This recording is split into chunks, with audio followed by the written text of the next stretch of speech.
এখন তো আল্লাহর অলির নামে আবার ধোঁকাবাজও আছে, ধোঁকাবাজ আছে।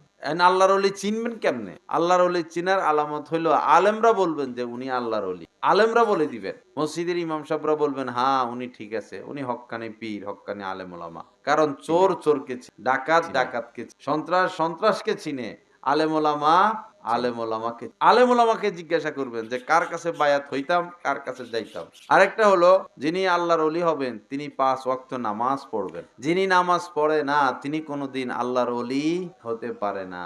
তিনি সুন্নত মোতাবেক চলবেন। যিনি হক্কানি পীর হবেন, আল্লাহর অলি হবেন, তিনি সুন্নত মোতাবেক চলবেন। তিনি সত্য কথা বলবেন। তিনি মানুষকে কষ্ট দিবেন না। তিনি নজরকে হেফাজত করবেন। কোন ভিন নারীর দিকে তিনি তাকাবেন না। নারীরা তার কাছে যেতে পারবে না। নারীদেরকে তিনি স্পর্শ করবেন না। নারীদের থেকে তিনি করবে। নজরকে হেফাজত। তার স্ত্রী পর্দা করবে, তিনি পর্দা করবেন। তার মুখে সুন্নত মোতাবেক দাড়ি থাকবে। হজ ফরজ হলে তিনি হজ করবেন, যাকাত ফরজ হলে তিনি যাকাত দিবেন। তার বয়ান শুনলে মানুষ দুনিয়া ত্যাগ করবে, আখেরাত গ্রহণ করবে।